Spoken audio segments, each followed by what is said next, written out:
just happened. Everybody got about 3 minutes longer than I said. It's probably never going to happen again, so mark this date down. All right. I think we're up to the part here on the page where we're talking about the next statement is, as a leader, you must do. And I'd have to say, and by the way, I changed the mask just to kind of keep it fresh. Okay, so I will say this, as far as the material that I present, this next thing has probably had the most impact on me on a day-to-day basis as a leader. Or I try to incorporate this in the things that I do. As a leader, you must do what needs to be done, when it needs to be done, whether you want to do it or not. Most people are comfortable with the first part. What needs to be done? Okay, I'm a leader. I'll do what needs to be done. When it needs to be done gets a little bit more dicey. Can I do it later, maybe? And then the last part gets a lot of people, whether you want to do it or not. You know, I want to be a leader, but can I be a leader and do something else other than that? But no, if you will think about that statement and say it to yourself as you walk in this door every day for rehearsal, you'll be amazed at how it changes your outlook on participation in band and how it affects positively your ability to be a leader. What can I do, Mr. Brandenburg? I'm here. I'm willing to do it right now. Oh, you want me to do that? Sure, I'll do it. Absolutely. I got my first taste of that when I became the drum major of the Auburn Band. I was at home for the summer, and the director, Dr. Vinson, called me, and he said, Craig, I need you to come down here. We've got some things we need to take care of. I said, sure. What about next week? He said, no, I need you to come on down tomorrow. Well, he was the boss, and whatever he said is what I did. So I drove down to Auburn. It's about an hour from my house. And he said, Craig, and I was thinking, okay, cool. I'm the new drum major. I got some really cool dudes. Is the drum major in here, by the way? Is it 1, 2, or the drum major's here? Okay, so there's 3 of you. Okay, so you gotta think, got cool drum major duties coming, right? He's called me down here. There's some things I'm going to get to do. And he said, Craig, we got to paint the tower. I said, oh, okay. That sounds really drum major-ish. So I'm thinking, okay, cool. I paint. That's not a big deal. He goes, so here you go. And he pointed over to his office. There were 2 cans of paint and a couple of brushes. Now, what was really lacking in this equation was any kind of ladder or any kind of other climbing apparatus that would allow me to get to the parts of the tower that needed to be painted the most. So basically, the tower became my monkey bars on the swing set or on the playground, where I just basically hung on and I just painted. Now, but I had to do it because it was what needed to be done. He needed me to do it now. I sure didn't want to do it, but I did it anyway. I don't think there's any single statement that can be more of a positive impact on you as a student leader than that one. Whenever you get into a situation where you're not sure what to do, all right, what needs to be done here? When does it need to be done? And am I willing to do it even if I don't want to? All right, so in the interest of time, I could actually skip the next part there about Art Williams. He's a fantastic speaker, fantastic leader. But we're going to move to the next part. If I have a chance, we'll come back to pick it up. So this is a list that I found that I think is great. 10 characteristics of high-quality leaders. We'll talk about each one of them as we go. Number 1, high-quality leaders have a high energy level. Now, that might be misinterpreted. Do not think that that means that you have to be that extroverted, high-energy cheerleader type of leader all the time. Some of you, that may be a very natural way to express yourself. That's fine. But some of you may not be that way. You're just not wired that way, and that's completely fine. It does not mean that you are not a leader because you might be a little more reserved. What that does mean is that you take that high energy and you apply it to whatever intrinsically you can do as a leader, even if it's not shown outwardly. Maybe it's a task that's been assigned to you as a leader. And you're not going to, go, oh, I'm going to paint the tower. You're not going to do that. But you're going to be like, with the best energy I can, I'm going to paint this tower. That's all you have to do. For those of you who are naturally inclined to be bubbly, you've got great personality, you can really do that, then do it. But it's not required of everyone. Number 2, high-quality leaders know how to listen. Listening is becoming a skill that I see dwindling. And I even have to find in my own life, I have to make sure that I'm not falling victim to what I'm just telling you right now. Many times, people find themselves not listening to understand, but instead, they're listening to reply. Instead of listening to understand, they're listening to reply.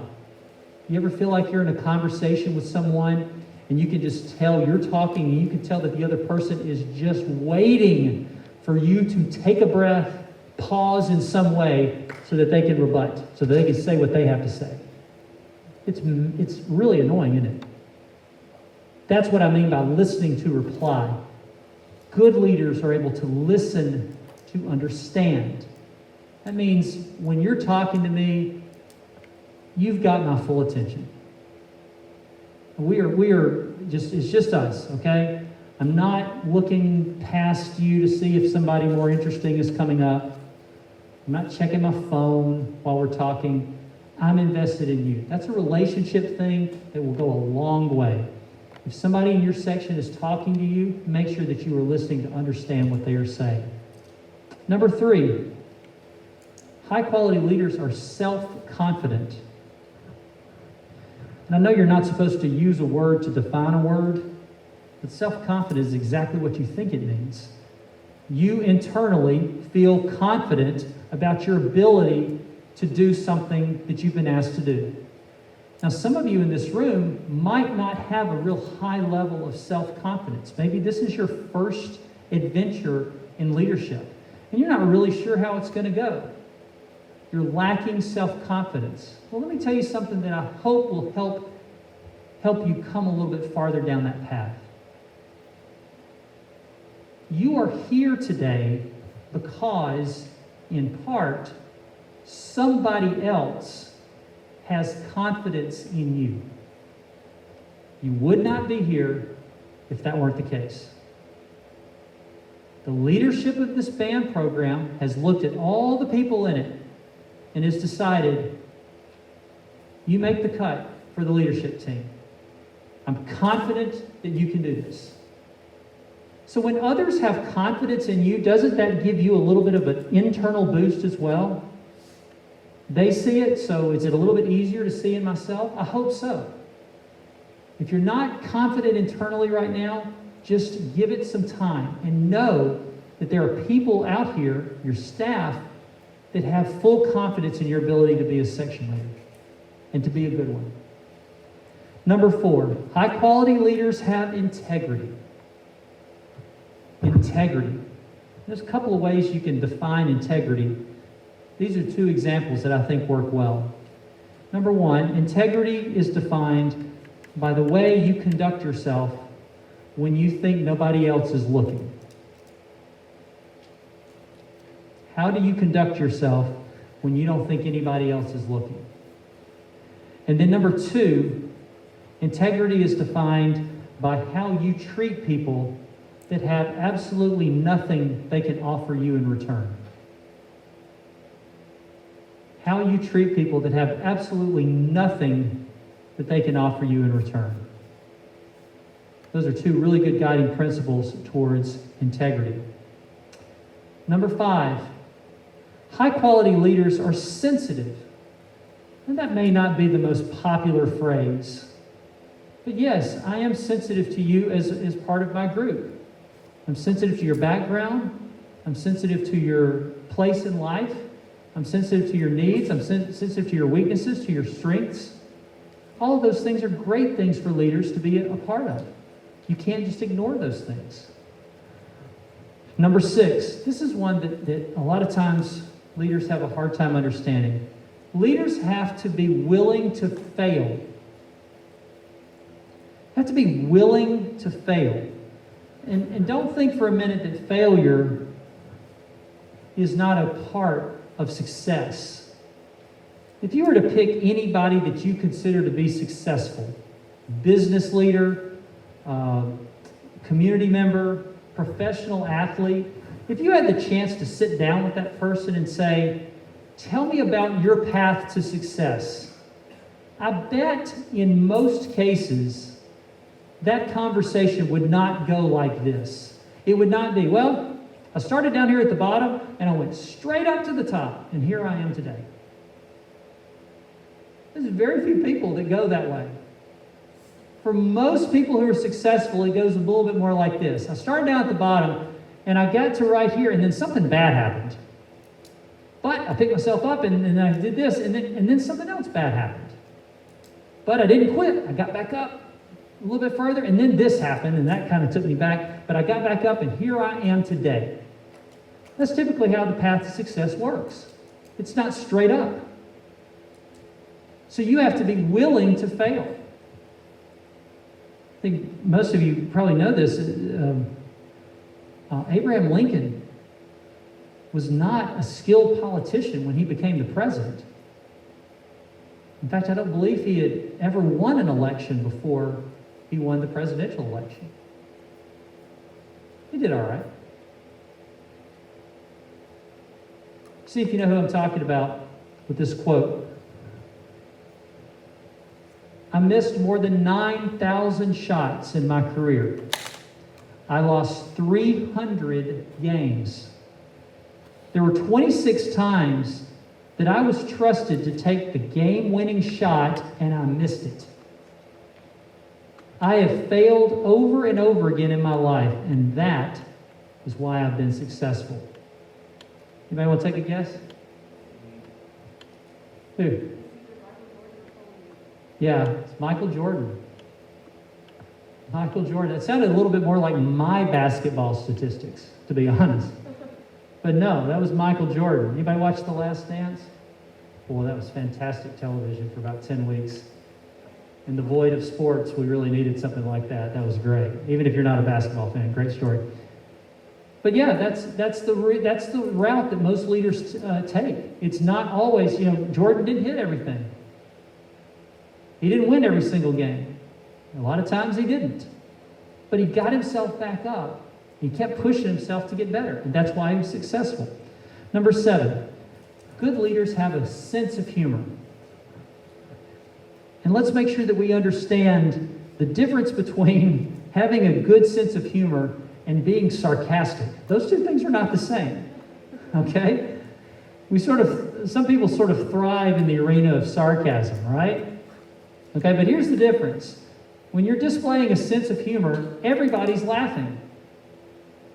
But when you're being sarcastic, there's usually at least one person who isn't, because they're the subject of the sarcasm. Don't rely on sarcasm. It's not the same thing as having a sense of humor. Another way to think of a sense of humor is to not take yourself too seriously. Not take yourself too seriously. And I'll share this with you because I still think it's funny. A few years ago, some students in the band asked if they could talk to me about something that they wanted to do at Christmas. I said, sure. So they came in, and they were nervous about asking me what they were going to ask. I said, well, what you got? And they said, well, we want to sell a calendar. I'm like, okay. Sure, what's the problem? And they said, well, we want the calendar to include nothing but pictures, stupid pictures of you. I went, really? I said, well, where have you found enough stupid pictures of me to make a calendar? And they said, it's all over Facebook. And they were so nervous about asking me, and I said, look, if you feel like you want to do that, and we were in the midst of trying to raise some money for some upgrades to our practice field, and this was going to be their contribution to it. They were going to let the calendar sales be their contribution to these upgrades as students, which was pretty cool. And I said, well, I'm really flattered, and I don't care. But I can't believe you think you're going to make any money doing this. Well, sure enough, they've made the calendar, they took pre-sale orders, and they sold almost 200 of them with my stupid face all over it. In fact, it went so well that the next year they did another one. There was enough material not to have any duplicated pictures anyway. And the reason that they were successful with that, I really don't know. But it all started because I didn't take myself too seriously. I said, oh, no, you're not going to do that. I'm the band director. I'm a conductor. No, you're not going to. Sure, whatever. And I don't think in any way it led to any sort of general disrespect or people looking at me weird because I did it. Didn't matter. Don't take yourself too seriously. Number 8, high-quality leaders are optimistic. I hope it is the case right now that every single one of you is sitting in here thinking to yourself, this is going to be the best year in band ever. Even with all the crap, even with all the differences, you're still sitting there thinking it's going to be the best year. Because when you're optimistic, you realize that there are things in an organization you can't control. You can't control the virus. You can't control what other people decide about your ability to be involved in football or how you are able to sit in a classroom like this. You can't control any of that.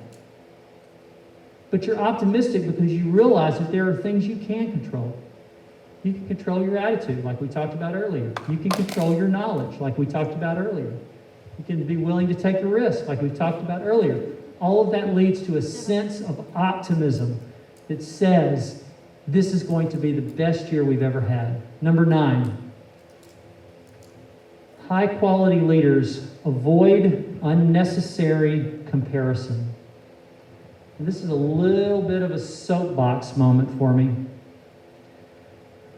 because I talk to high school students from time to time, and it really gets under my skin quickly when they start talking about some other school.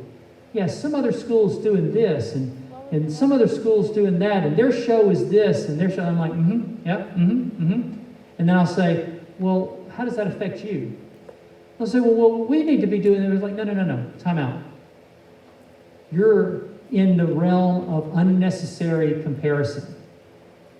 Because you know what? Whatever the school down the road's doing, you have no control over it. You can't control their practice habits. You can't control how well they play. You can't control how well they march.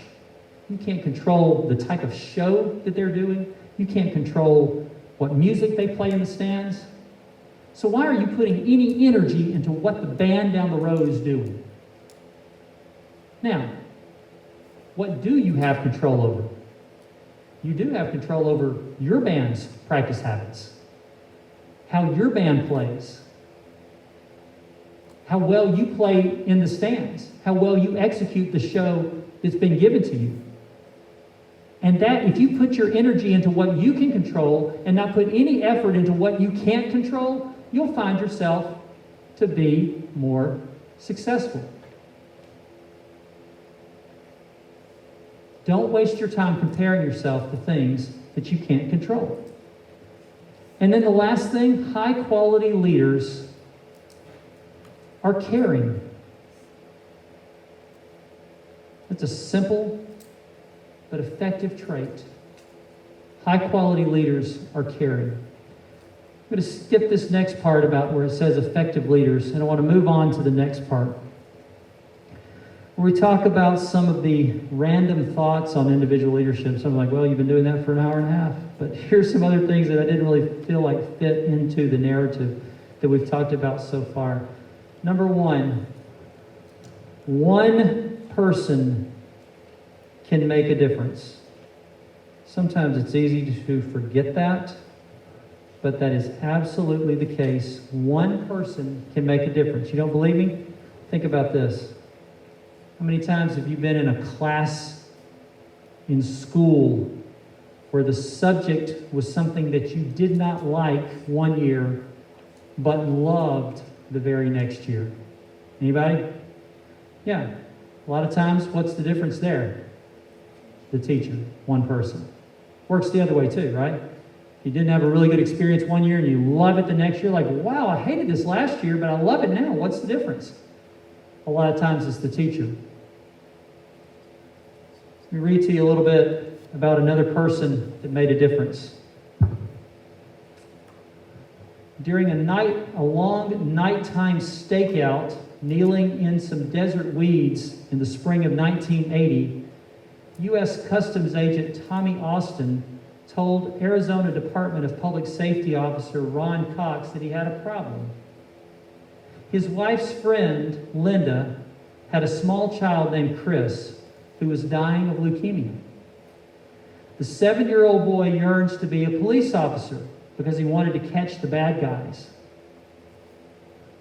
So he was running into some bureaucratic hesitation at Customs, and Austin asked Cox if maybe the Department of Public Safety could do something. And Austin said, I'll rent a helicopter myself if I have to. So Cox took his request to the Department of Public Safety spokesperson, who asked their boss, and they gave him the ability to do whatever Chris wanted them to do. After all, he was dying. So soon he received a call from Chris's mom saying, whatever they're going to do it quickly, because it doesn't seem like he's going to make it much longer. None of us had any idea what we were getting into at the time. But he drew other people in. And on April 29th of that year, Chris came from the Scottsdale Memorial Hospital to an empty lot in the city. There, he and his parents are given a tour. And that's when Lieutenant Colonel gave the young man a Smokey the Bear hat and one of his old badges. And Chris became Arizona's first and only honorary Department of Public Safety officer. Now this goes on and on a little bit more, but what I just read to you was the beginning of an organization that you know now today is Make-A-Wish. That's how it started. One person made a difference. And now, just to tell you what a big difference it is, and I don't remember these statistics, but I have to share. In 2017, 30 years later, almost, more than 285,000 children in the United States had received a wish. In 1 year, they averaged 15,000 wishes alone. Now, who could have ever thought that sitting at a stakeout in Arizona in 1980, two people would have an idea and one person would make it work? And now it's the Make-A-Wish Foundation. One person can absolutely make a difference. Now, this is going to come, unfortunately, as a shock to some of you, but there's only one kind of discipline, and that is self-discipline. I hate to tell you guys, but you can't make anybody do anything. Ultimately, if somebody is resistant, there's not anything you can do about it. But what you can do is, as I said at the beginning, your job is to influence the actions of others. And if you're doing things a certain way, and you do them consistently over time, then that standard is going to be what everybody else rises to. You show self-discipline, you'll see self-discipline in others. Because it'll get to the point, if everybody is demonstrating the level of self-discipline necessary for the group to be successful, the person who's not becomes the outlier. When you got a whole bunch of people not doing it, it's hard to get your arms around that and turn it in the right direction. But once you get it in the right direction, those people become the outlier.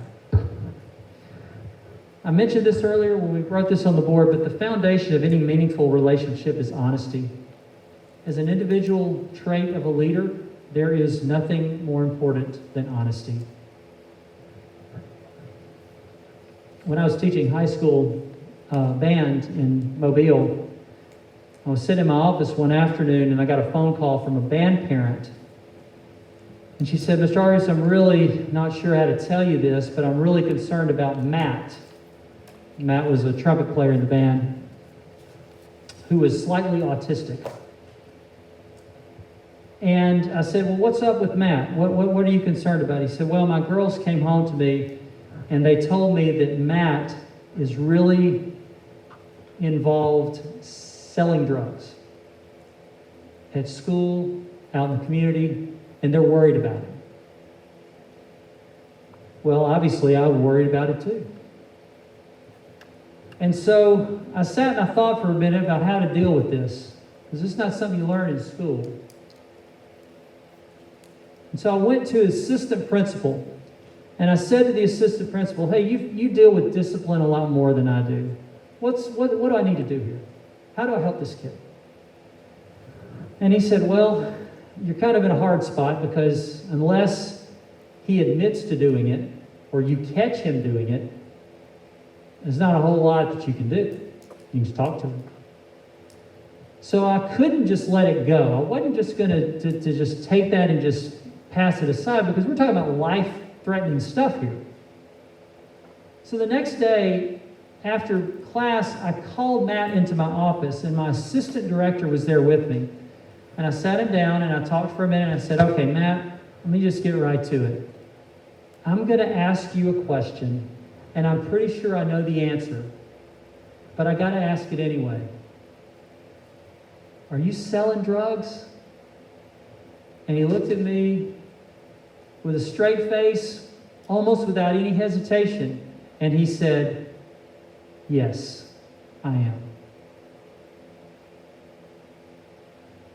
Now, in my mind, before that conversation, I had played a bunch of scenarios, but none of those scenarios involved him saying yes to that question.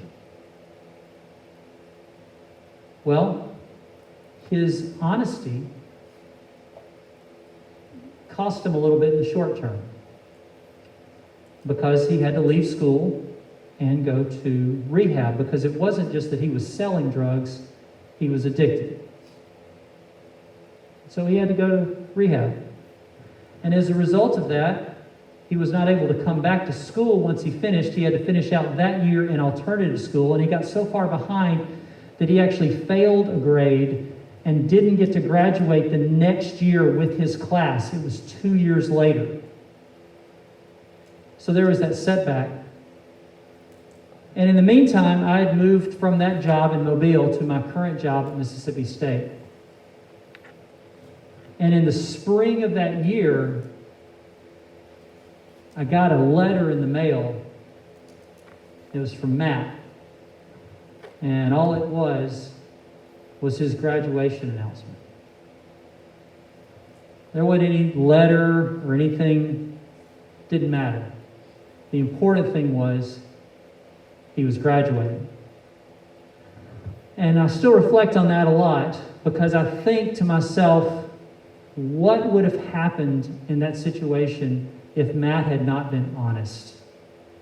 Because the easy road there would have been to say no. But what if he had said no? If he had said no, I would have said, okay, that's all. You can go now. Because I didn't have anything else. And what would have happened to Matt if he had said no? He'd have left my office, probably kept selling, using. And I doubt very seriously that 2 years later I would have gotten anything from him resembling a graduation announcement. Because the path he was going down wasn't going to lead to anything positive. And I'm thankful that we had the kind of relationship at that point that Matt felt like he could be honest. Because it was certainly not the easy thing to do.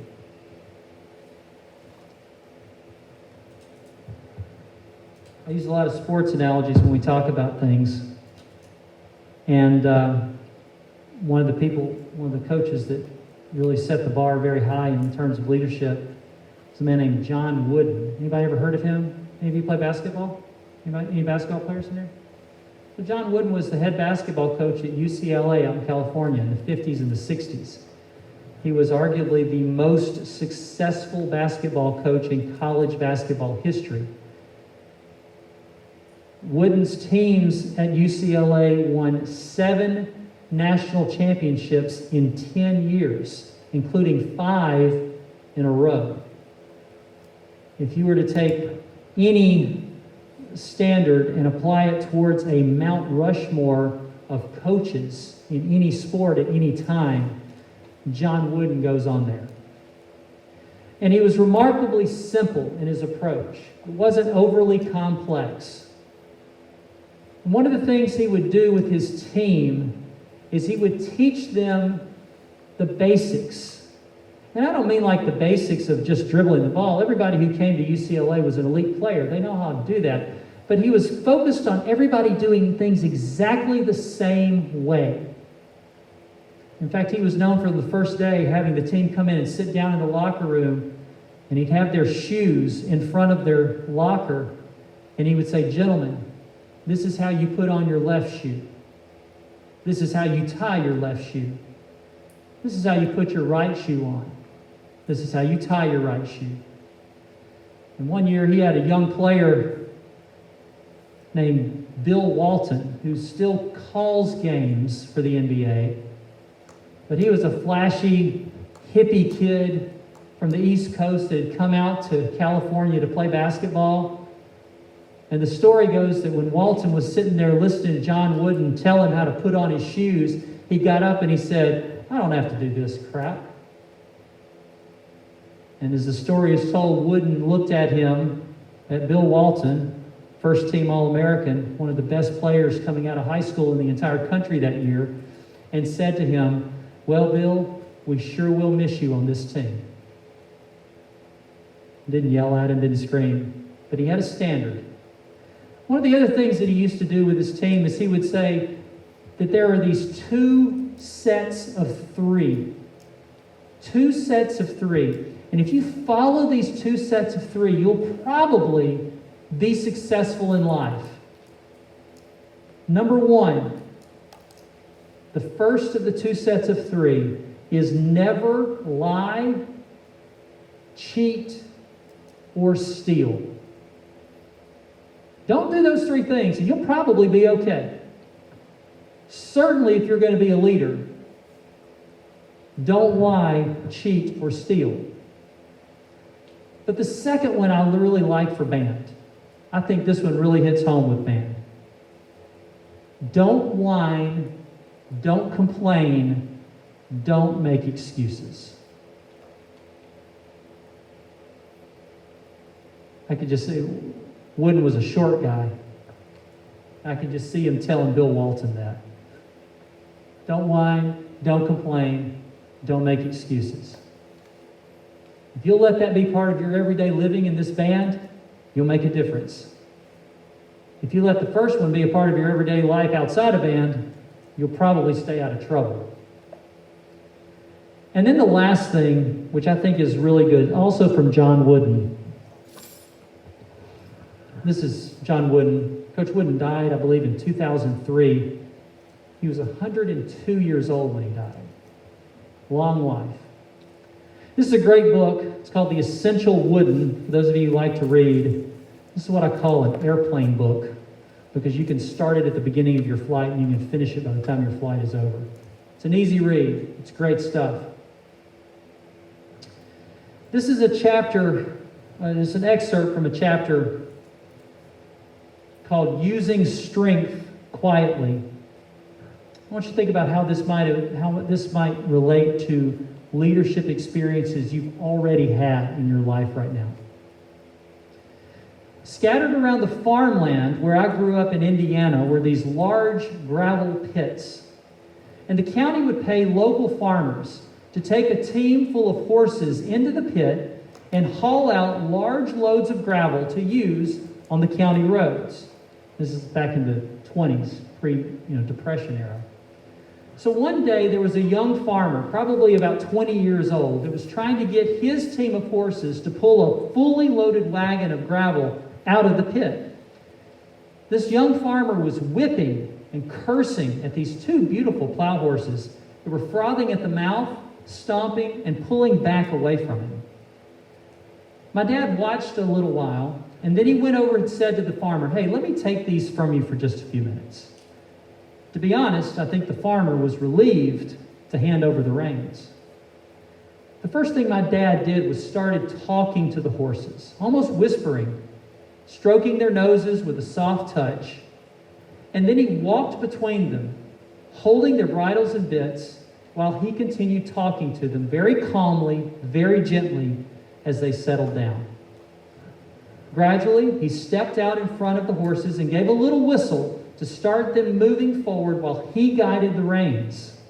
And within moments, those two big plow horses pulled the wagon out of the gravel pits as easy as it could be. It was almost as if they were happy to do it. There was no whip, there was no temper tantrum, no screaming, no swearing by my dad.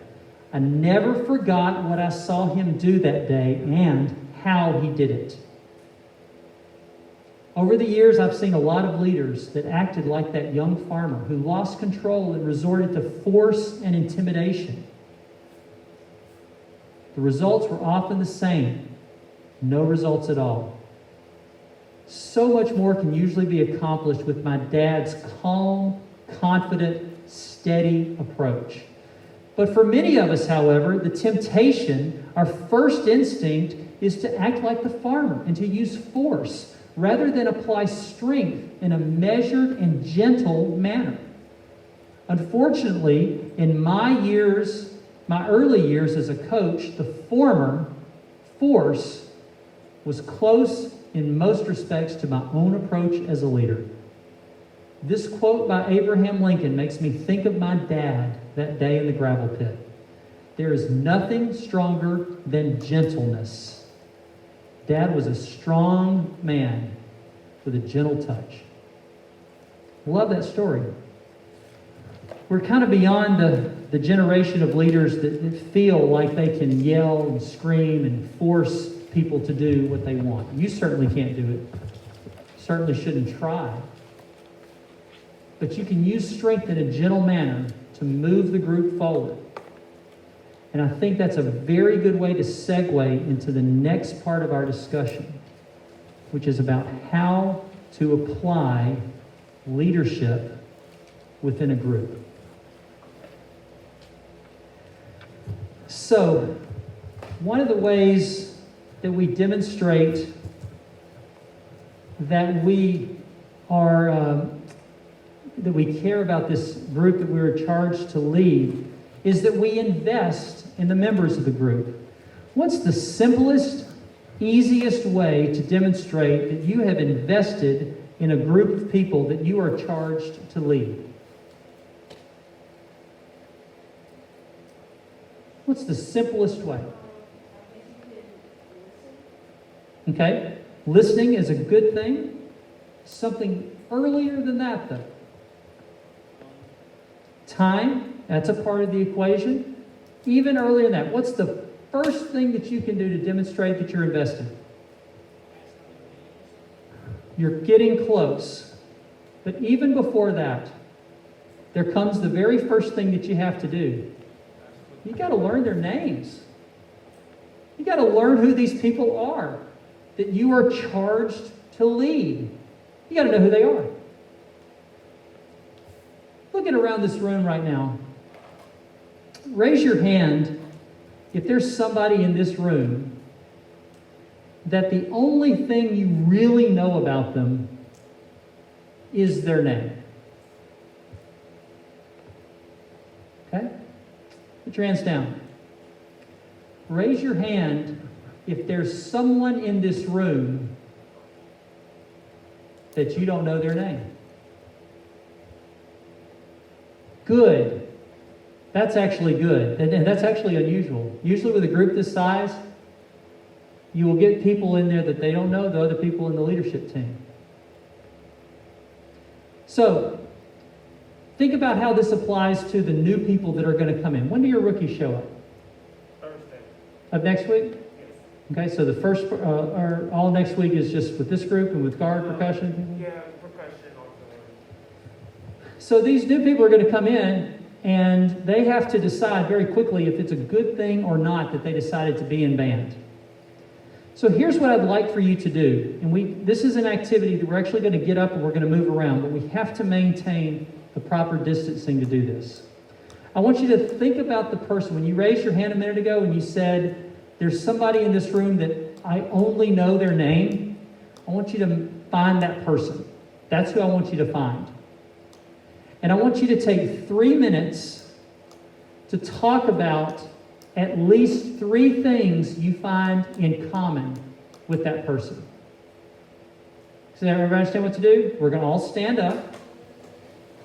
You're not going to go to your best friend. You're not going to go to your other section leader. You're going to go to someone in this room that you don't know very well. And you're going to stand 6 feet away from them. And you're going to talk and figure out 3 things that you have in common with that person. Okay? The tiles are exactly 1 foot. If you are 6 tiles away from somebody, you're 6 feet. Okay? So what, if you didn't hear what he said, each tile on the floor is 1 foot. So 6 of those put you at the right distance. And you can move around in the circle around to kind of keep distance between each other. So let's do that. You're going to take 3 minutes to do that. Ready, set, go.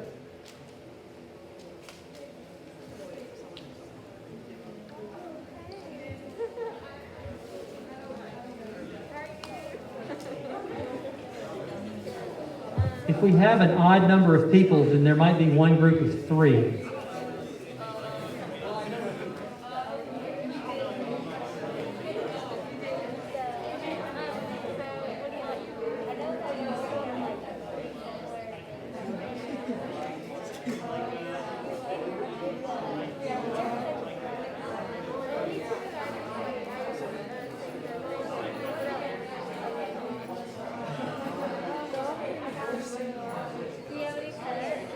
Hop in with, there may be an odd number of people here, so you may need to hop in with a group of 2.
I didn't realize. You already done it or not? Oh, you already have. Okay, sorry. I thought there was an option. Okay, everyone. Let's go back to our seats.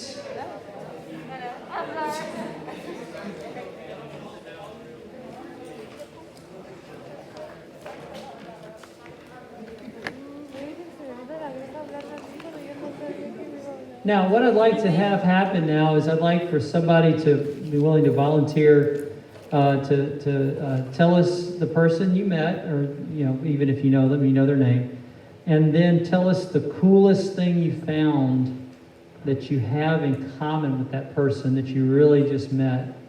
And don't say things like, I have arms and legs, she has arms and legs. Just stupid stuff. Let's talk about the cool stuff. Yep. Like what? We like meat. Meat, M-E-A-T. I didn't know what you said. We like mean. We like memes. I wasn't really sure exactly what you're talking about. Meat makes a lot more sense. That's funny. be careful as you get older, okay? I just say that, okay? Yeah. You both like One Direction. Did you sell? What, did they have an anniversary here this week, right? Their 10th year, 10th anniversary? Wow, that was huge, I'm sure. Yes? I met Stephanie. Stephanie. And we both had to get stitches. You both had to get stitches. Do you want to elaborate on that, or is it like, no, I don't really want to talk about it? Okay, so she was at church, and then your brother. Yeah, I stuck my finger in the hinge of a door. My brother didn't know. So Oh. he slammed. Oh, yikes. But they sewed it back on. Oh, good. They sewed it back on, everyone. That's great news. Oh, God. If you didn't hear that, she almost lost her finger in a tragic door hinge accident. And you? I fell off my bike and landed chin first. Oh, wow. That is... Ugh, gosh. Very good. Very good. What else? Somebody over here in this group want to share?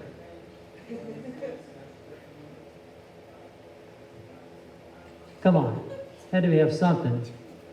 I did this one time at this real small school in rural northeast Mississippi. I did the same exercise. A bunch of real country kids, great kids, just country kids. And these two guys were sitting next to each other. And they said, yeah, me and Johnny, I swear, I'm not making this up. He said, me and Johnny both like to read poetry. I would never have thought that about the two of you. But anyway, yeah.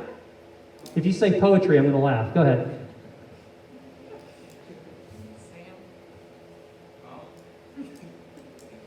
Tell us about Sam. What do y'all have in common? Both Eagle Scouts. Awesome. That's great. You finished fairly recently, or is that last year?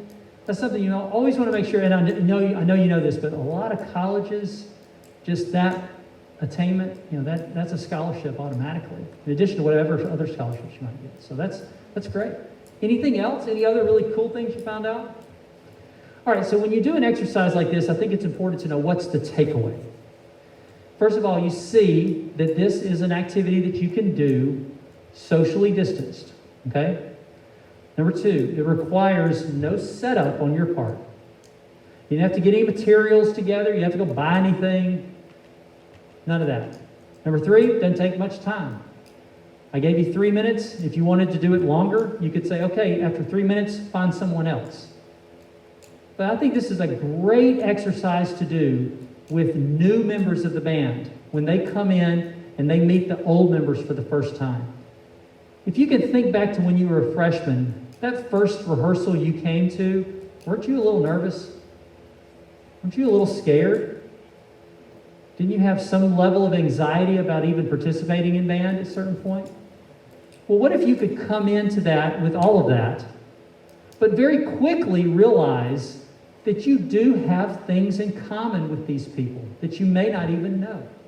You all knew each other's names. You may not know all the freshmen. The upperclassmen may not know all the freshmen. But if I were a freshman coming into this band, and we did this exercise, and I realized that there are things that I have in common other than just being in the band, then I would automatically feel better about participating in this band. It's the difference between going home after the first day and mom saying, hey, how was your first day? Yeah, it was okay. And going home after the first day, how was your first day? Oh, it was great. I met some people that I really feel like I have something in common with. And don't just think to yourself, well, we're all in band. We have band in common. Yeah, you do have a lot in common because you're in the band. But that simple exercise can really help people feel at home quickly and make them feel better about their decision. And if you get folks involved in the team from the very beginning, feeling like they're a part, then you're going to be on the road to being successful. Because part of what you're doing here is you're trying to develop a culture, a positive band culture in your band and in your section. A few years ago, we had this dilemma in our band program. We had really good numbers in every section except one, and that was the tuba section. We didn't have quite enough tubas for the size band that we had everywhere else. So we thought about what we needed to do, and what we came up with was this. We decided we would write to all of the incoming trombone and baritone players and ask them if they were interested in playing the sousaphone. No pressure. If you want to, we'd like to talk to you about that. Well, we had 8 people take us up on that offer. 8 people. A couple of them had played tuba a little bit, but nobody really played the tuba well at all. Now, what we did at that point was pretty special. And again, like a lot of things, we didn't realize it until after the fact. We told our tuba section leaders what we were doing. And we said, guys, we need you to make sure that you can catch them up to speed as best you can. Because what we didn't want was 8 more people holding a tuba. We wanted 8 more people playing the tuba. And I don't know if you ever tried to do this on a tuba or any other instrument, but if you just hand somebody a tuba and say, hey, go play this, good luck. It's hard to maneuver, it's heavy, it's awkward, it doesn't fit. It's a miracle anybody plays the thing, to be honest. So what did those section leaders do? Man, they stayed after, and they worked with those kids. They taught them the fingerings. They played alongside them. And by about 3 weeks into the season, you really couldn't tell who were the tuba players and who were the new tuba players in the band, which is exactly what we wanted. They'd caught them up. But what we didn't realize is that they had invested in this group to the point that they were really developing the culture in the tuba section. And we didn't know it until the next year. Because what happened the next year? We gave all 8 of those kids the option, if they wanted to go back to their regular instrument and continue playing in the marching band. And all 8 of them said, no, I think I'd rather stay with the tuba. We never expected that. And then all of a sudden we had a huge tuba section. Because those 8 people we thought were going to be there for 1 year, they turned out to stay for longer. And they kept playing tuba all the way through, as long as they stayed in the band. That's because the section leaders had taken the time to invest in that group and develop the culture. And that culture was such that people wanted to be a part of it. We'll talk more about that later. So, in any group, there are things that the people in that group want. You could ask them these questions, and in some cases they would tell you, but in other cases it's just an implied understanding. If I'm in a group, these are things that I expect. So I want to take for a second here and talk about the things, because again, we talk about in this section, we're not just talking about your leadership traits, we're talking about how you're going to apply this into a group when that group gets here next week. Okay, all that stuff that we talked about in the first part, now how do we apply it? Lots been written about this. It's a whole genre called group psychology, how groups function, how they operate. But here are some things that you can count on in just about any group. If you're a member, number 1, you understand that there are no shortcuts to success. No shortcuts to success. You may wish that there were shortcuts to success, but every person in the group realizes that nothing worth doing well comes easy. Nothing worth doing well comes easy. There are no shortcuts to success. Number 2, people want to be a part of something that is successful. Now, let's just think about that for a second. When a student joins the band, a lot of times the band director will ask, hey, why is it that you want to be in the band? And you'll get all kinds of answers. Well, my friends are going to be in the band. Maybe that was the case for some of you. My uncle played in the band. I have this clarinet. I want to play the clarinet like my mom played. It looks like it's fun. I've always wanted to learn to play a musical instrument. There's any number of reasons that people give for wanting to be in the band. But I'd be willing to bet that nobody has ever sat down and answered that question by saying, I want to be in the band because all I've ever heard is that this band is terrible. And I want to be desperately part of something that is terrible. No, nobody ever says that because everybody wants to be a part of something that's successful. They want to be part of something that's great. And this occurs not just in something like band, but it occurs at the highest levels of athletic competition. Going back to basketball again, Kevin Durant. Does anybody know who that is? Kevin Durant, NBA player, now with Brooklyn. When he started out his career, he was with Oklahoma City Thunder. Had some great teams. He and Russell Westbrook were a really formidable duo on that team. But they never could get over the hump. They never could get past the Golden State Warriors to get a chance to play in the NBA Finals.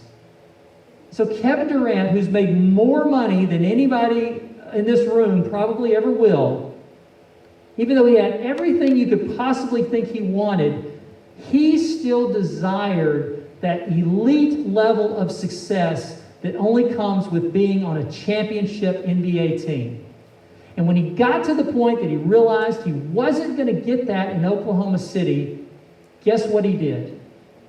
He got himself traded to Golden State Warriors. If you can't beat them, join them. And that's what he did. And then they won, 2 or 3, I can't remember how many, NBA titles. Because even at that level of success, even though he had attained so much as a professional athlete, being one of the best ever at his position in the game's history, he still wanted to be a part of something that was more successful from a team concept. Everybody that walks in this room wants to be successful. The key for all of us in this room is to figure out how to help them make that happen. They want to do it. You just got to help it happen, help make it happen. Number 3, people in any group, they want to be treated as equals with their peers. Remember we talked about at the very beginning that that's one of the things about student leadership that's different? You are their peers. You are not their boss. And as such, you should treat everybody in the section equally. Now, there are some programs that have, quote, traditions that call for certain groups in the band to do certain things simply because of their age. I don't know if that's the case here or not. I know when I was in high school band it was. I know when I was in college band it was. There were things that as freshmen we were expected to do for no other reason than we were freshmen. And again, I don't know if that happens here, but if it does, if there's anything that resembles what I just talked about, you should eliminate it. And you should stop calling it a tradition. Because it's not a tradition. By the technical definition, what you're doing is called hazing. You're expecting people to do something that they only have to do because they have a certain rank in the band program. That's what that's called. It's not right. Now, how can you make that right? Well, it's very simple. If I'm going to ask you to do something, I'm going to be right out there doing it right beside you.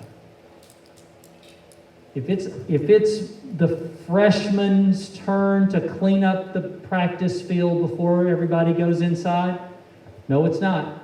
It's our turn to clean up the field. Everybody's going to be out there doing it. Okay? If you want to foster a successful group, make sure you understand that everybody in the group needs to be treated equally. Because guess what? On Friday nights when you perform and you put that uniform on, when you stand up in the press box, do you know something? You all look alike. Some may be taller, some may be shorter, but you all look alike. You all wear the same uniform, right? Nobody marches around on the field on Friday night with a big sign on the front that says section leader. Nobody walks around with a sign on the front that says really good player. And it doesn't happen. We're all equals on Friday night, so we should all be equals Monday through Friday. Next, people in any group need to know that their contribution is important. This is where we have a leg up on team sports. When you're on a team, there's X number of people that can do the activity at one time. Basketball, it's 5. Football, it's 11 on each side. Baseball, it's 9 in the outfield. Oh, excuse me, 8. Softball, it's 9. 1, 2, 3, 4, 5, 6, 7. Oh, it's 9. 10 in softball. But in band, we don't really have those limits, do we? Everybody gets to contribute. And it's important that everybody knows that their contribution is important, because if something happens to you, we don't have a bench that we go to bring somebody in to do your job. There's nobody in the band that can do your job as well as you do your job. We cannot substitute somebody in. I mean, we could, but there's going to be a gap. If you're practicing a spot that you've learned all through camp, first few weeks, and you're getting ready to go to competition, and on Thursday you break your leg, we can't bring somebody in on Friday and hope to compete on Saturday learning the show. That's why it's important from the outset that every member of your group understands that their contribution is important. And it's really easy, especially if you're a young student in the band program, to think, you know what, it just doesn't matter if I play or not. I mean, some of these ninth graders, they're coming in, they can barely play sitting down.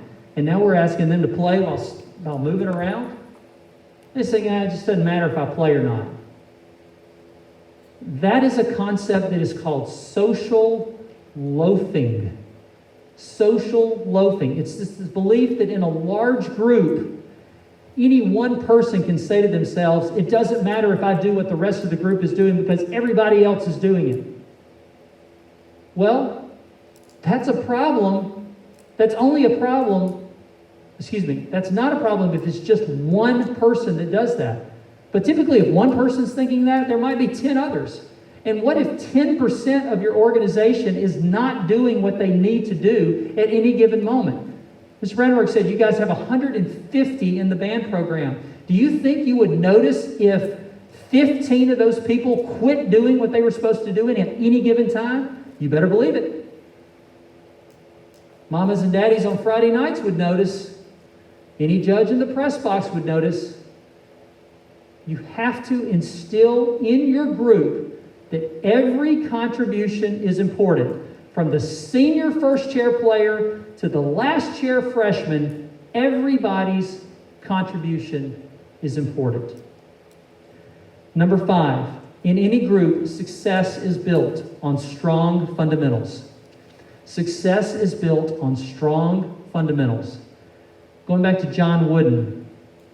When John Wooden would have practice sessions with his basketball team, 75% of that time was spent on basketball fundamentals. Dribbling, passing, footwork, conditioning. 75%. They only spent 25% of practice running plays. Because Wooden knew that if his team had sound fundamentals, that running plays would be easy. Didn't matter. He could draw up anything as long as the fundamentals were sound. Now, how many times have you mentally checked out of doing marching band fundamentals? And if you're not nodding your head, you're lying. Everybody does it. Marching fundamentals are the time that we spend. It's the time we spend that we endure until we get to where we're learning drill, which is the important part. But have you ever stopped to think that maybe, just maybe, some of the things you do in marching block or fundamentals block or whatever you call it, some of those things, if we do them well, might actually help us learn our show better. Because I promise you, they're not just wasting time doing fundamentals. Change your attitude about fundamentals and you'll change your execution of everything that you're doing. Number 6, there's an expectation in any group that the older members are there to assist the younger members. That's right. Your job is to help nurture the next generation of band students. I had this cool thing happen to me when I was in 8th grade. My band director called me in one day after school with 7 of my friends that were in the 8th grade band. It was in the spring. And he said, I want to give you guys a chance to march with the high school band next year. So this was at the end of my, I think I said this wrong, this was the end of my 7th grade year. I was going to be an 8th grader. Well, 8th graders didn't march in the band, but he had asked the 8 of us to march. And that was, at that time, about the coolest thing that had ever happened to me. I mean, because I had gotten to the point where I was really enjoying band. And it started in 6th grade, kept through in 7th grade, switched from trumpet to euphonium, and man, I was starting to feel it. It was a cool thing. So there I go into the 8th grade, moving into the high school band. And that summer, we met our section leader, the older member, and I knew him because it was a small town. I happened to know him. He went to the same church I did, sometimes. And his name was Chad, and he was a pretty good baritone player. But he did not care about helping me at all. He didn't care about helping me get better as a marcher. He didn't care about me getting better as a player. In fact, he enjoyed every time I screwed up. And he made sure he told me. And he was not kind when he did this either. And it's, looking back on it, it's really fortunate that I didn't quit band because of it.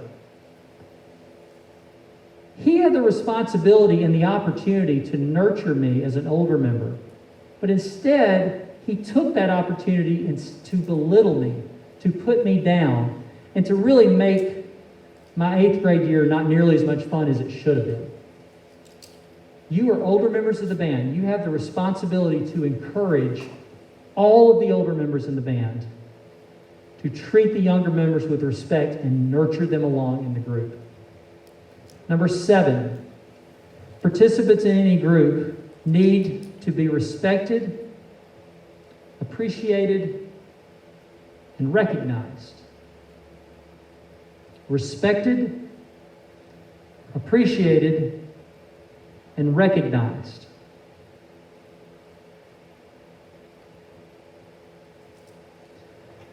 I told you earlier that my boss is really good about acknowledging the role that other people play. I've also noticed something about her, having worked with her now for going on 18 years. Whenever she's in a situation where she's talking about the leadership of the band program, she almost always uses the term we. What would you attribute the growth and success of the band program? Well, we've worked really hard at it. Instead of, well, I've worked really hard at it. People need to be appreciated. They need to be respected. And that work needs to be acknowledged in some way. Somebody does something well, tell them that in public. You can make a freshman's day if they do something well and you say, hey, great job. You really got to your spot exactly the right time. Find those opportunities. And if they didn't do a good job, don't bring that up in front of everybody. You go back to our example from earlier when Maddie was out here marching. That's how you handle that. Number 8, if they're in a group, people want to hear the truth. Okay? But as I said earlier, how you deliver the truth says a lot about you. Truth generally is relayed to people with kindness. Okay? Truth is, Maddie came out here and did a bad job. She's terrible. I didn't tell her that. I figured out some way to instruct her to help her get better rather than just tell her she was bad. Number 9, this is a big one. You've got to be patient and tolerate people's mistakes, especially the young members of the band. They're going to screw up. They don't know what they're doing. They're going to make a mistake. They're going to make lots of mistakes. You might make mistakes too. in this environment, this is school, right? So in school, we're learning. There's not professionals here. We're not getting paid to do it, so there's not this level of perfection that's expected of us. So as long as we're learning, as long as we're getting better, the expectation is that you are patient and tolerant of people's mistakes. But you don't accept mistakes as the standard. You don't ever say, oh, well, I guess you're always going to screw that part up, aren't you? You never get to that point. There's always something else you can do to help the situation. But along the way, as long as progress is being made, be patient and tolerant for people's mistakes. And then the last one, number 10, people in any group need to understand why they're here.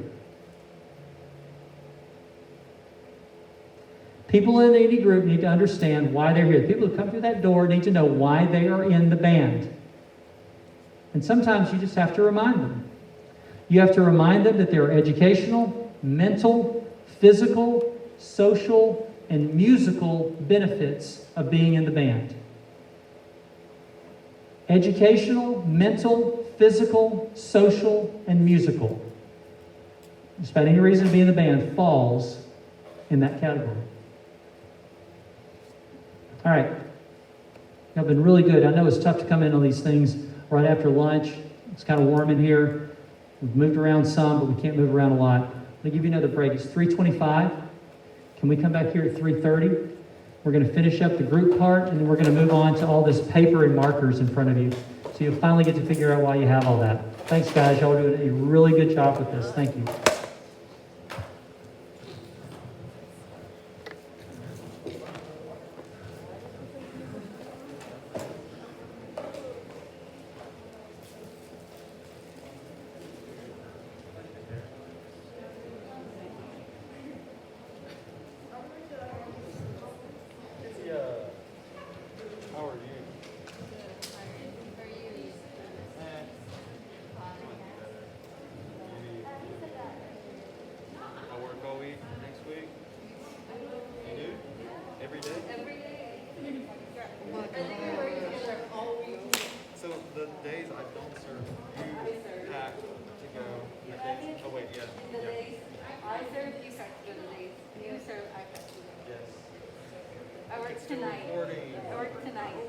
Hey. Oh, sorry, this is still on. I guess I should turn this on. TikTok. The band leadership should Is this make a oh, this is recording. Don't you I think thought, so? yeah, I thought it was a. Where's the camera? It's right there. There's Jasmine. Is it still going? Yeah. Yeah. Should we give them a It's message? recording. This is, He's gonna put this on YouTube. yeah. He's gonna Really? be like, I feel like I look stupid right now. I probably We do. all look stupid. It's okay. come on, kids. Yeah, they can't see you yet. Hey guys, Hi. how's it going? We miss you. We wish you were here with us. It's gonna be All great. those people. I think JoJo and Madeline. Who else is at home? The tuba section leader, what's his name? Tuba. Jose. Luis. No. Luis. Jose, we miss you too. Don't worry. You probably won't watch the video, but We are sorry. Sorry, I had a little messed up. So many people is. can't We're do not practicing correct social distancing. We are. They're not Well, you are though. Yeah. So you're safe. staying Yeah, at this home. been going for an hour. An hour. We and apologize. 13. You're probably not watching on the YouTube channel. For real? YouTube channel. Dang, it's gonna He be on posted the the public? first one.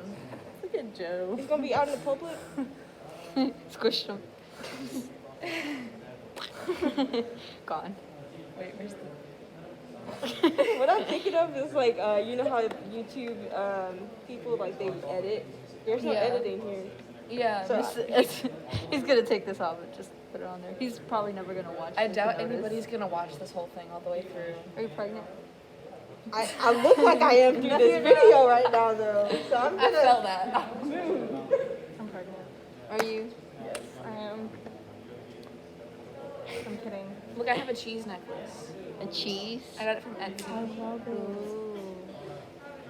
I love I have nothing. Yes, it was like $20. I have bracelets and anklets. I don't wear those because I... Look, this one says Brooke.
Decir algo, ¿por qué me pegas, idiota? Me agarró el maestro en cámara.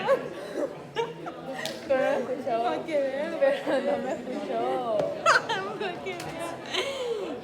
Maestro.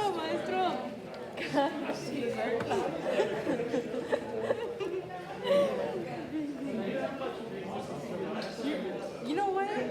On the very first picture we took, we were both dark. And Okay, on everybody. this picture, I think most everybody's back. Let's do this. Everybody stand up. like it went And you might want to step, everybody step to the right of your chair. Just beside your chair to the right. Okay? Here's what I want you to do. I want you to just look up, just look up above you, and I want you to imagine just a specific spot in the air. And when I count to 3, I want you to jump as high as you can and touch that spot. Okay? Jump as high as you can. Ready? 1, 2, 3. Jump and touch it. Good. All right. Now, you see that spot? This time, do it again, and I want you to aim higher than the spot you did a minute ago. Ready? 1, 2, 3. Jump. Good. Now have a seat. How many of you feel like, you didn't have like a real spot, but how many of you feel like you got higher the second time than you did the first time? You did it right. Yeah. Okay, so if that was you, you failed the exercise. You failed it. There's no punishment for that, but you failed it. And here's why. The reason you failed is because the first time we did it, what did I ask you to do? Jump as high as you possibly can. So if you did that the first time, then you shouldn't have gone any higher the second time. So what does that illustrate? How many times do you think in a band situation, in rehearsal, you're outside, it's hot, you think to yourself, I don't have anything else to give. I'm done. I've given everything I can give, only to find out that you got about 10% left that you can give. That's what that exercise demonstrates. Everybody's got, generally speaking, about 10% more than they think they have to give to any type of activity that they do. That 10% makes a big difference.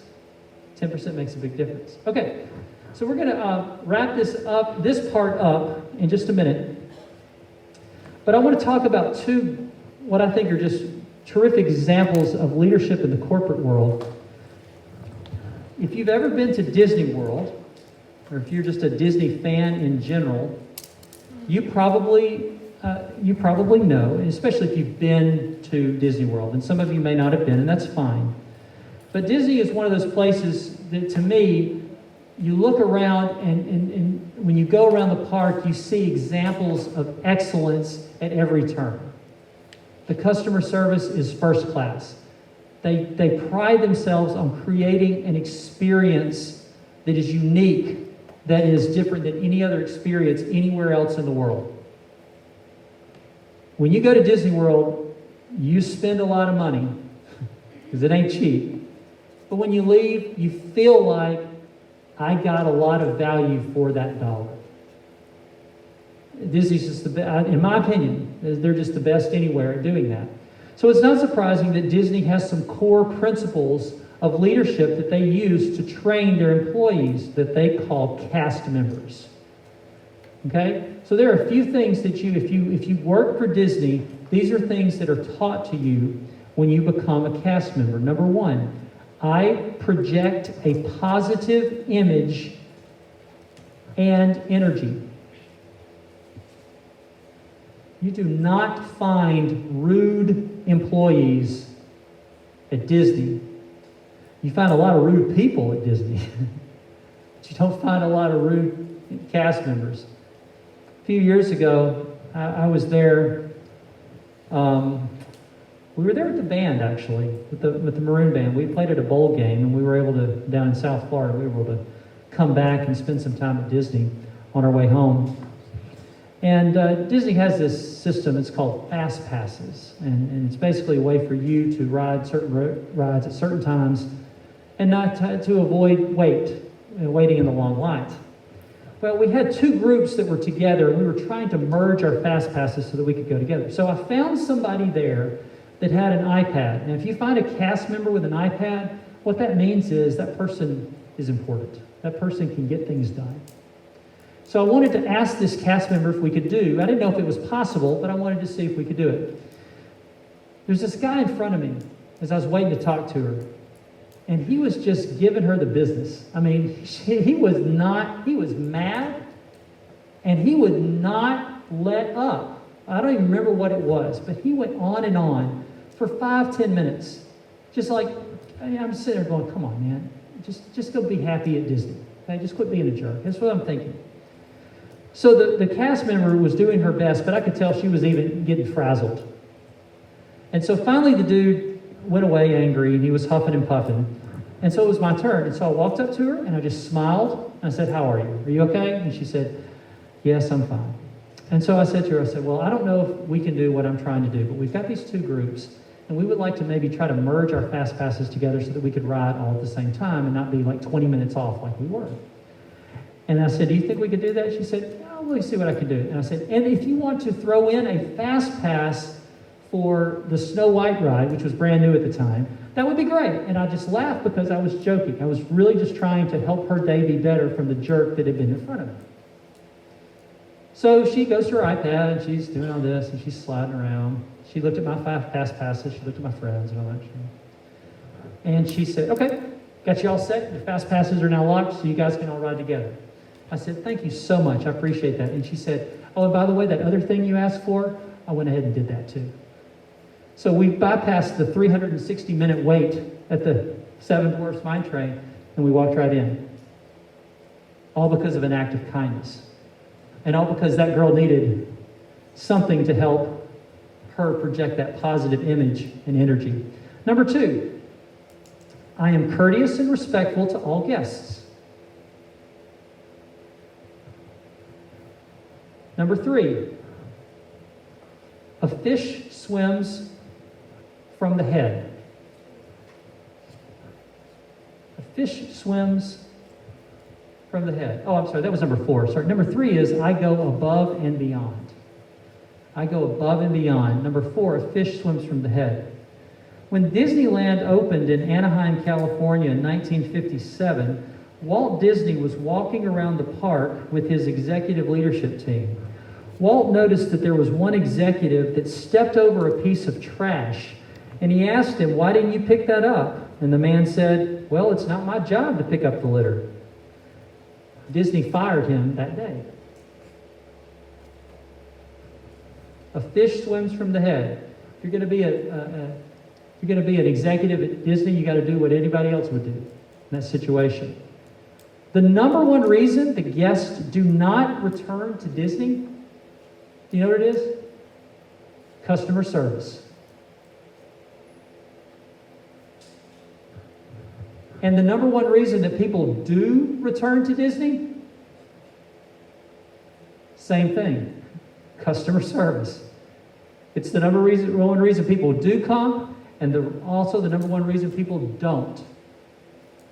If they have a good experience with the people in charge, they're more likely to come back and want to come back. But if they have a bad experience with the people in charge, they are more likely to not come back, or in this case, quit. You never want to be the reason that somebody leaves an organization. Okay? Again, that's just part of the group psychology. I think another really good example in corporate America of customer service done well is at Chick-fil-A. I know we have at least one person that works at Chick-fil-A. Does anybody else work at Chick-fil-A? Anybody else eat at Chick-fil-A? Just me? Oh, okay. Yeah. So Chick-fil-A has really set itself apart in the fast food industry in terms of customer service, and these are some of the reasons why. These things can apply in a band situation as well. Number one, Chick-fil-A strives to exceed expectations. Exceed expectations. Number two, make every word matter. Make every word matter. Was Chick-fil-A, person who works at Chick-fil-A, when they hand you something, what do they say? They make every word matter. It's kind of ingrained now into the association of Chick-fil-A with the two words, my pleasure. I always feel like sometimes if I go to another place, like another store or another restaurant, and somebody works there says, my pleasure, I'm like, hey, get your own thing. Somebody's already got that one. Number three, never stop improving.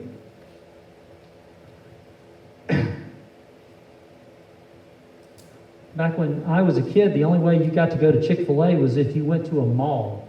It's the only place they were. There was one at the Brookwood Mall in Homewood. There was one at the Galleria. There was one at Eastwood Mall, which no longer exists, over by the airport. That's the only place you could go. But they continue to improve by adding a freestanding location. And then they added drive-through. And then they added curbside. And then they added delivery. So they never stopped improving.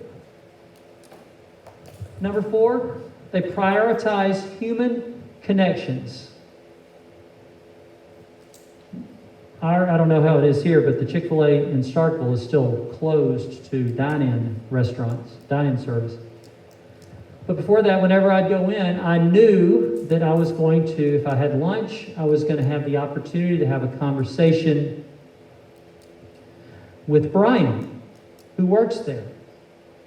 Because Brian makes a priority to come over and speak to me every time I'm there. He knows my name. I know his name. Doesn't happen everywhere I go. And number five, they recognize loyalty. One of the ways they do that is with that app. You get some free food in a hurry if you get that app. So if you look at this from a band standpoint, is it too difficult to think about exceeding expectations, about making every word matter, about never stopping improving, about prioritizing human connections and recognizing loyalty? And that's what we do in band. Chick-fil-A doesn't have the market on that. That's what we have to do in band. If you want to be part of a successful team, as a leader, do those things. Make every word matter. Prioritize the human connection. Never stop improving. These are all things that you can do to help your group be successful.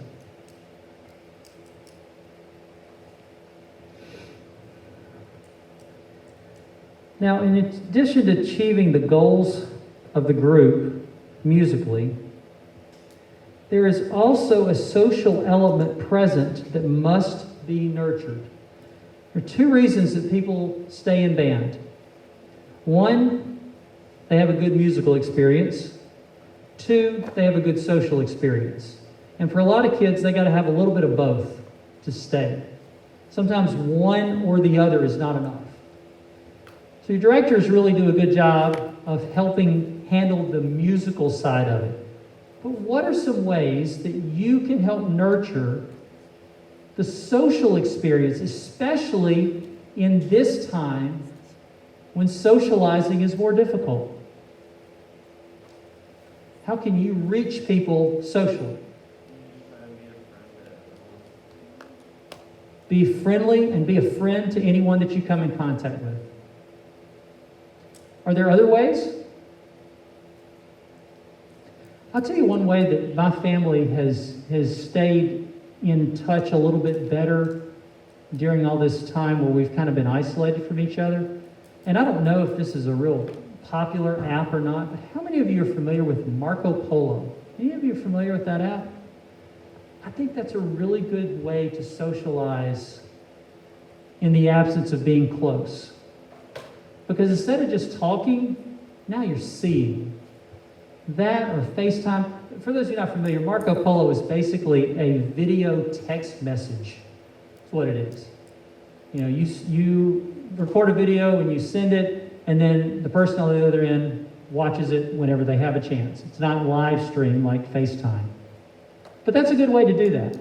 And you can get some pretty cool connections that way. So if you're not familiar with that, with Marco Polo, and whatever your social media policy is in school, I'm not sure, but that's a good one to use.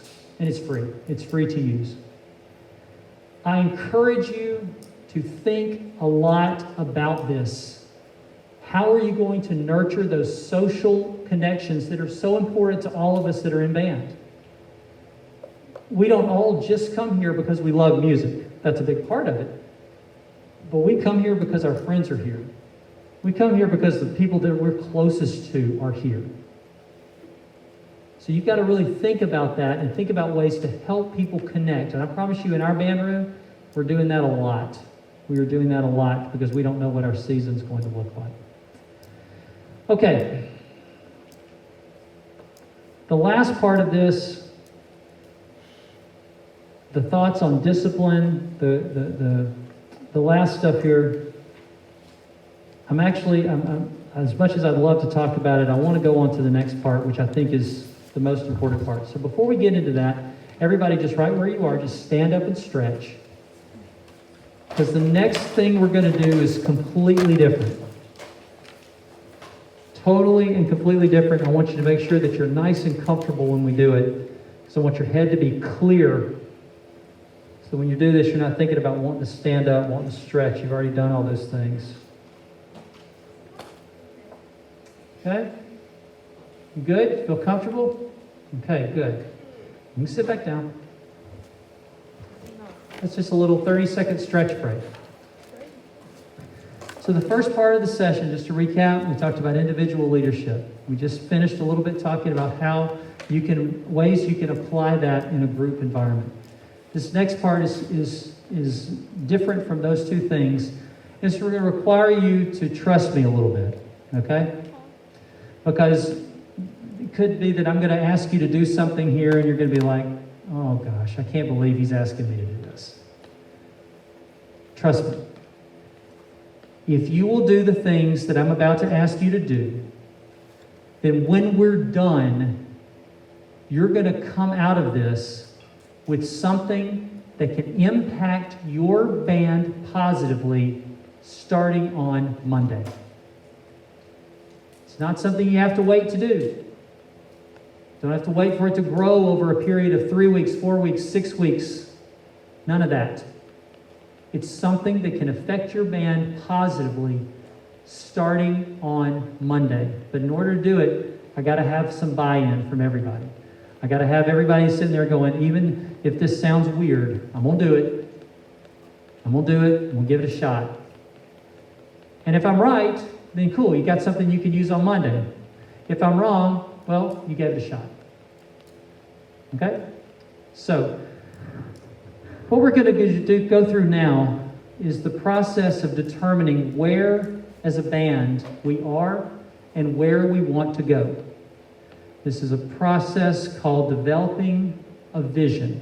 Companies, organizations have vision of where they're going. And they don't just see it where they are, they see themselves where they want to be. So this exercise that I'm going to ask you to do is going to help us start to build that process. And in order to do that, we're going to take a few moments here in just a moment, and we're going to all close our eyes and we're going to begin to play this movie in our head. You are the star, you are the producer, you are the director of this movie. And you're going to see this movie in your mind. Now, I'm going to tell you what the title of the movie is, but it's going to be up to you to write the script. The title of this movie is The Pinson Valley High School Band of the Future. The Pinson Valley High School Band of the Future. And the subtitle of the movie is The Band That People Can't Wait to Be a Part of. Okay? That's the title of your movie. You determine the script, the scenes, all of this sort of stuff. In a minute, when I ask you to close your eyes, I'm going to start asking you some questions that will hopefully prompt the scenes to develop in your mind. And as those scenes develop, it's important that you take a mental snapshot of everything that's important along the way. The big moments, the big things that you encounter in this movie, you got to remember what they are. Because that's going to be a part of what we do after the exercise is over. So are you with me on this? You going to give this a shot? This means yes. This means no. Are you with me? Yes, thank you. There we go. Okay, so everybody, sit up nice and tall because I don't want you to fall asleep. You're going to close your eyes and pick your opening scene for your movie. The Pinson High School Band of the Future, the band that people cannot wait to be a part of. Picture that setting in your mind as the movie begins and see it in action. Begin by hearing what students are saying and watch them as they interact with each other, talk with each other, laugh with each other. See them in the band room and see them on the field. Now consider this. How is everyone getting along? How do they make each other feel? How are new members of the band treated when they join?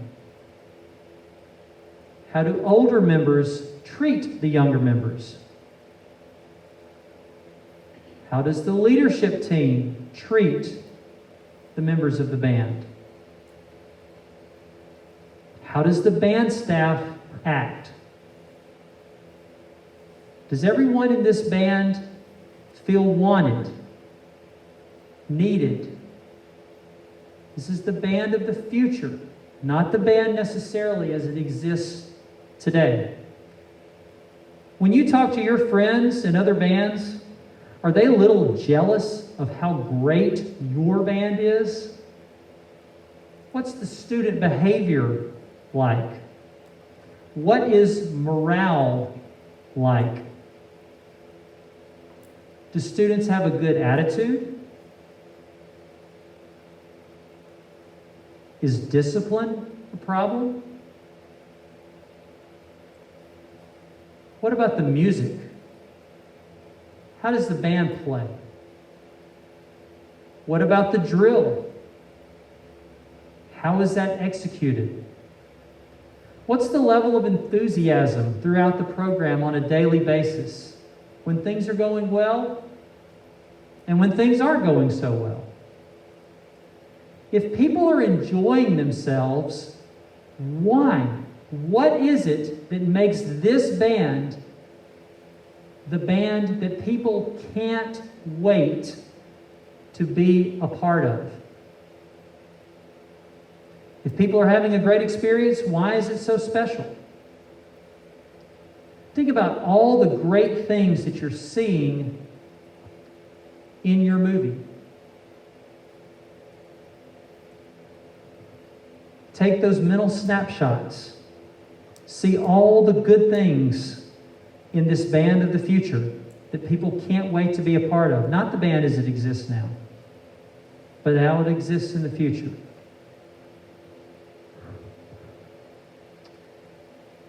Okay. Wrap it up, end credits, and we're done. Everybody can open their eyes back up now. So hopefully you saw